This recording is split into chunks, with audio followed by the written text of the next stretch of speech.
Okay.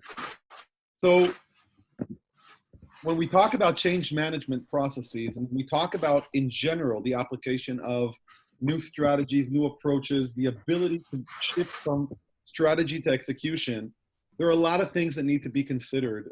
But ultimately, what we're going to propose today is this concept of considering the human operating system, and more importantly, acknowledging that our operating system is simply no longer compatible.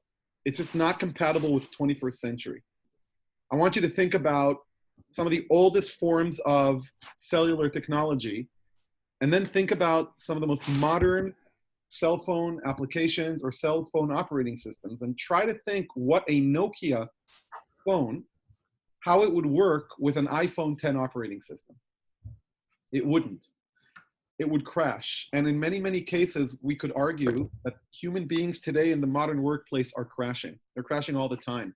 And we're seeing it. We're seeing these crashes as a result of a lack of operational empathy.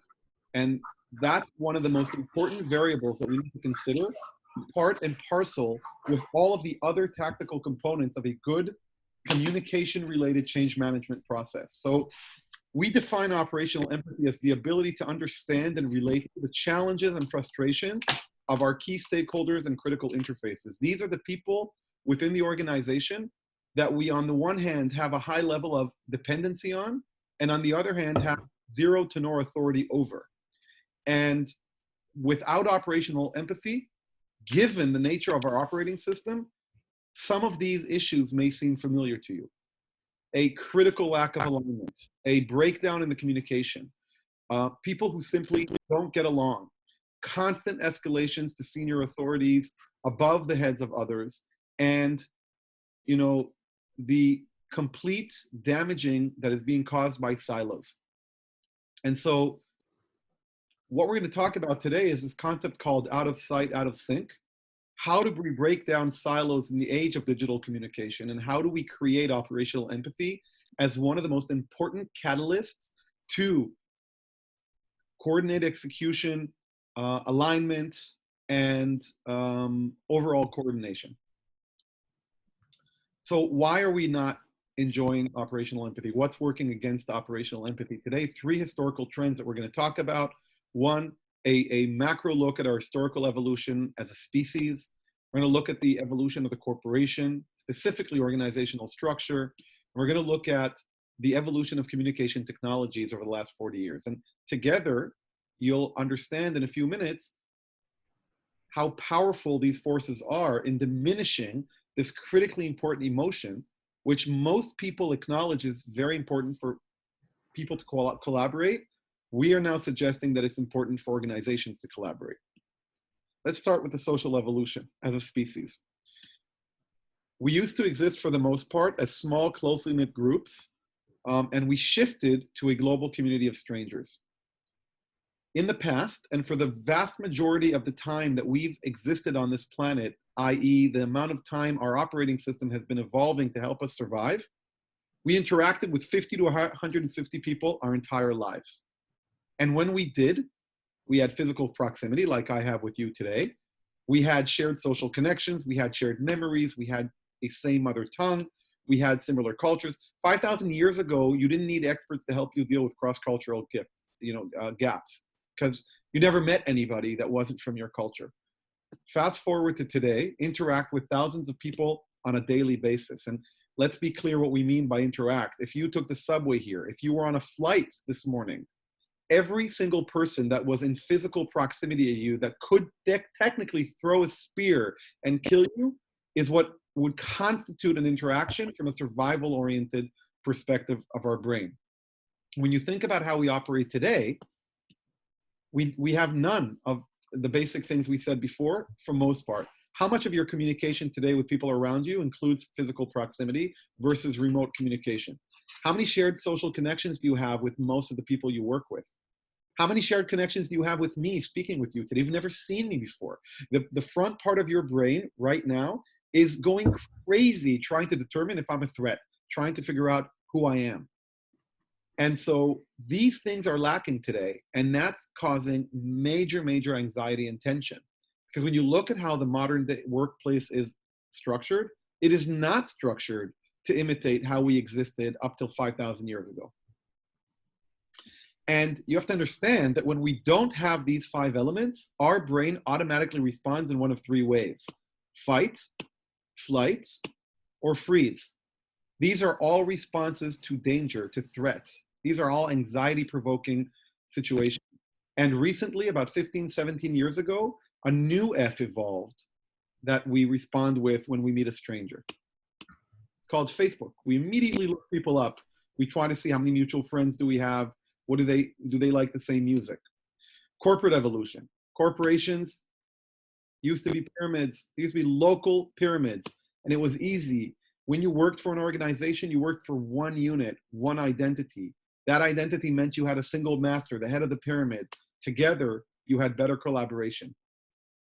Plus, everybody was in general physical proximity and knew each other. But then the world became smaller and companies became bigger, and they started creating more and more pyramids within the same corporate structure. And the problem with this was that when one pyramid made a mistake, because they didn't talk to each other, the second, the third, the fourth kept repeating the same mistake, and this really affected organizational efficiency. By the way, one of the things we're going to be looking at in this project is how do we make sure that we learn from our mistakes and that we replicate our successes across all components of the business. So somebody came up with a matrix management structure and said, why don't we break the pyramids apart, take their base, keep the top management and sales at the top of the pyramid, but let's take all the other domains of expertise and move them into supporting organizations. Let's move from solid lines to dotted lines. And the byproduct of this was a shift from local loyalty to a commitment to global excellence. So IT cares about IT and finance cares about finance, even though they're all supposed to support these different geographic pyramids. That came at a price. Organizations stopped making the same mistakes, and they really did get to a higher level of expertise. But at what cost? A, organizations became fragmented identities.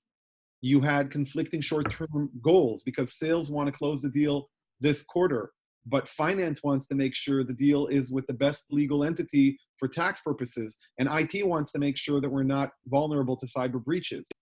So these different conflicting operational goals also led to competition over resources because everybody's explaining why what they're doing is most important. And there you have it, the death of operational empathy. Finally, you have the evolution of interpersonal communication. Right? So when we used to communicate with each other, it was simple. We're face to face, we could see each other. When we are in physical proximity to each other, our brain can receive important signals like microexpressions, the expansion of our pupils, all things that we may not notice, but that our brain interprets, and it helps us understand who's in front of us. And what we're seeing has happened is that while communication tools have been developing exponentially, and this is not a true to math graph, this is just mainly an illustration, as communication tools improved, communication quality declined. And I think all we have to do is look at our children today with their faces buried in the screens.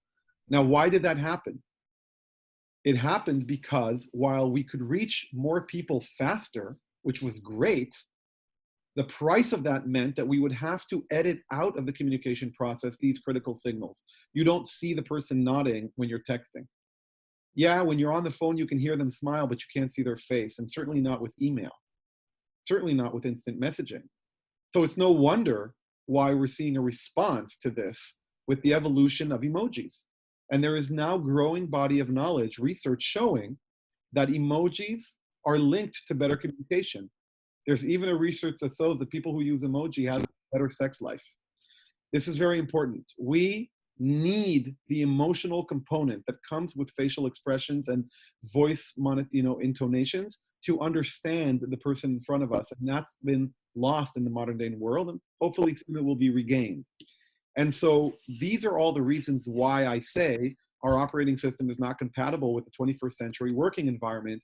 And that means that we have to go back to basics. And one of the things we're going to be focusing on in this project is how do we basically leverage that brain of the Homo sapiens, that Neanderthal, to go back to basics in emphasizing in-person interactions, in incorporated non-functional interactions, and in doing team building events. including offsite. We're going to be interviewing a lot of people. We're going to be doing a lot of workshops face to face, a lot of transparency, everything that is meant to cause people to feel safer.